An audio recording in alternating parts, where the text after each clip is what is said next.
Hello, I'm Dr. Shane Morris, and the subject I want to cover with you today, really, I want to get deep into glandular tissues and glandular tissue extracts and why we use them. Because I know many of you, especially with clients that are vegetarian, may not fully understand why in the world some of our formulas contain these glandular or what we call RNA DNA tissue factors. So first and foremost, let me clarify that.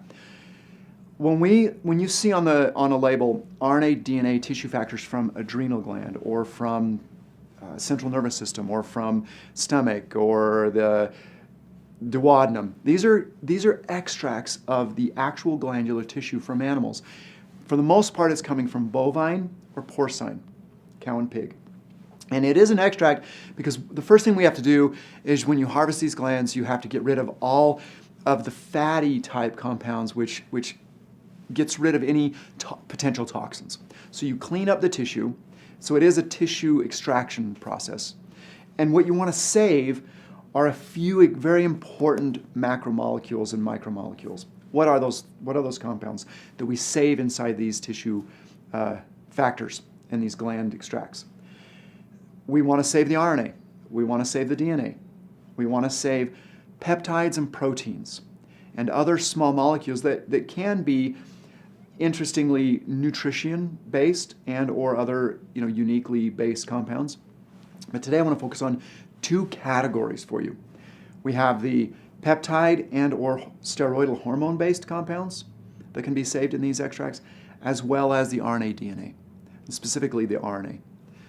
Let's look at the first piece. So what would be the benefit of consuming these organ or these tissue extracts? Well, today I'm going to talk about those two.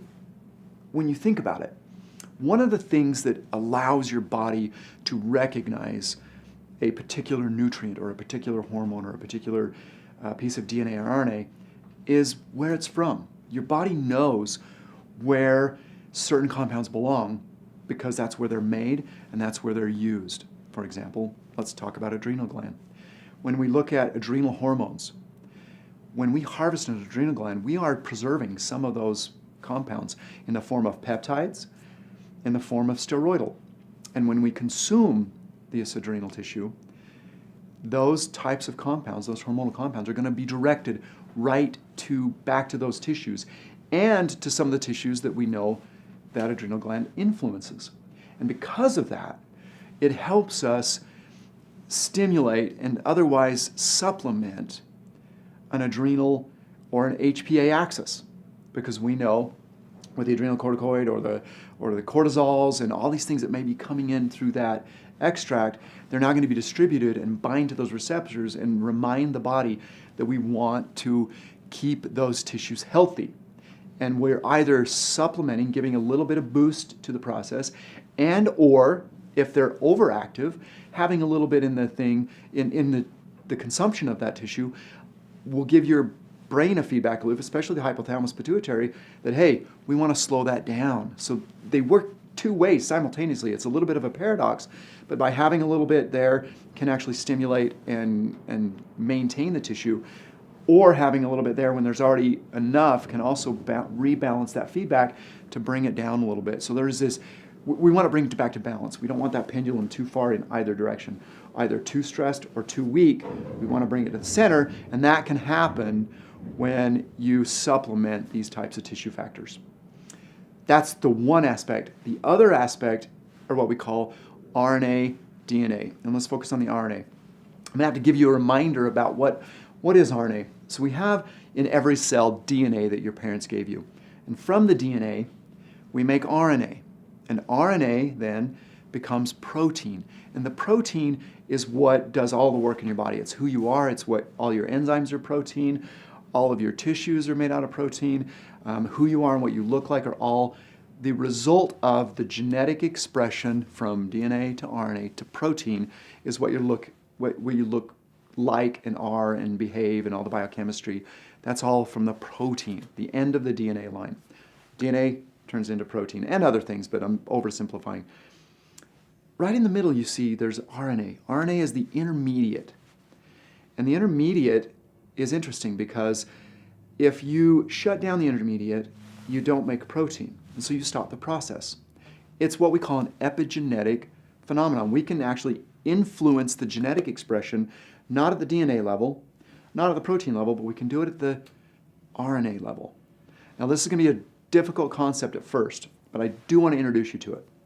There are, in every tissue of your body, mechanisms to shut down the RNA, and we call them microRNAs. And there's another group called piRNAs, but we'll focus on the microRNA. And what it does is if you want to turn a gene on, you turn it on, it becomes RNA, then it becomes protein. So for example, if you want to increase digestion, you increase the production of hydrochloric acid and your enzymes, pancreatic enzymes and so on, you're going to turn on the gene on the DNA level in those tissues. They're going to start making these enzymes through RNA. They're going to make RNA for the enzymes, and they're going to make the enzymes to digest food. When the food is digested, you want to shut that process off. Sometimes we go all the way back to the DNA to turn it off. Other times we go to the RNA.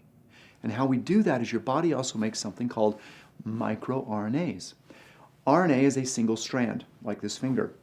And as a single strand, it can be used to make protein, like the enzymes we talked about. But also as a single strand, that means it's well behaved. If I make a microRNA that complements and can bind to the RNA that makes the enzyme, I effectively shut down the production of that enzyme at the RNA level. Those are called microRNAs. They only exist in your tissues, in some plants, and when they make that connection, they shut down the process. We're not shutting it down at the DNA level. We're not shutting it down at the protein level. We're actually using the RNA. Why am I telling you this story? Because when we consume glandulars and these extracts, they contain microRNAs. So they can help us control a lot of our DNA processes from DNA to protein by consuming them. But we need to know more about them, when to use them, which is why we balance our formulas with these types of compounds, because you don't want to shut down too much and you don't want to not shut down enough. So there's this balance, there's this homeostasis that we try to achieve. But the reason we use these tissue factors are, one, the hormonal or the other protein type compounds that exist, and they could even be enzymes in the tissues, as well as the microRNAs. And I thought you need to know that because it's a brilliant, brilliant reason to have these glandulars in our diet and in our formulas, because they help regulate us at a cellular level. And so it matches one of our goals is to help bring health at the cellular level. And I thought you'd enjoy that. Thanks again.